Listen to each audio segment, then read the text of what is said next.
एक समय की बात है। एक छोटे से गांव में एक किसान रहता था। उसका नाम रामू था। रामू बहुत मेहनती और ईमानदार किसान था। वह अपने खेतों में दिन रात काम करता और अपनी फसल को अच्छे से उगाने का प्रयास करता था।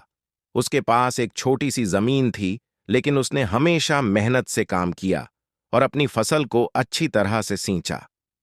रामू का एक सपना था कि वह अपने परिवार के लिए एक बड़ा घर बनाएगा और अपने बच्चों को अच्छे स्कूल में पढ़ाएगा। लेकिन उसके पास इतना पैसा नहीं था कि वह अपने सपने को सच कर सके।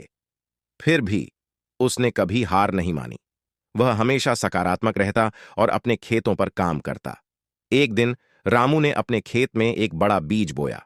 उसने सोचा कि अगर यह बीज अच्छे से उगेगा तो यह उसकी किस्मत बदल देगा। उसने दिन रात उसकी देखभाल की, पानी दिया और उर्वरक डालने का काम किया। समय बीतता गया और बीज बड़ा हुआ।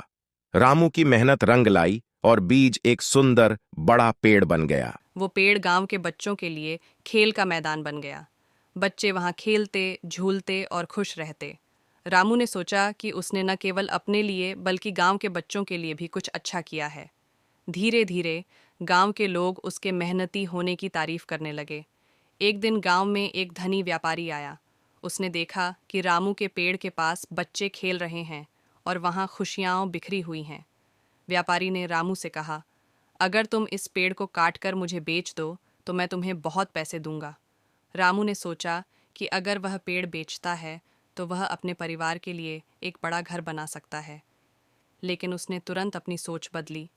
उसने व्यापारी से कहा, यह पेड़ मेरे लिए केवल एक पेड़ नहीं है, यह मेरे बच्चों की खुशियों का प्रतीक है। मैं इसे नहीं बेच सकता। व्यापारी ने रामू की ईमानदारी और उसकी सोच को सराहा। उसने कहा, तुम्हारी सोच बहुत अच्छी है। तुमने जो किया वह बहुत महत्वपूर्ण है। कभी कभी हमें पैसे से ज्यादा कुछ और की अहमियत समझनी चाहिए। इस घटना के बाद रामू और व्यापारी अच्छे दोस्त बन गए। व्यापारी ने रामू को उसके काम के लिए मदद करने का निर्णय लिया। उसने रामू को और अच्छे बीज और कृषि उपकरण दिए, जिससे रामू की फसल और भी अच्छी हुई। कुछ महीनों बाद रामू की फसल बहुत अच्छी हुई। उसने अपनी फसल को बेचकर अच्छे पैसे कमाए और अपने बच्चों को अच्छे स्कूल में दाखिला कराया। वह अब अपने सपने को पूरा कर सकता था। रामू ने यह समझा कि मेहनत और ईमानदारी का फल हमेशा मीठा होता है।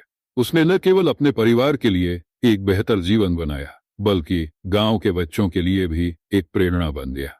गांव में सभी लोग रामू की कहानी सुनते और उसकी तरह मेहनत करने की प्रेरणा लेते।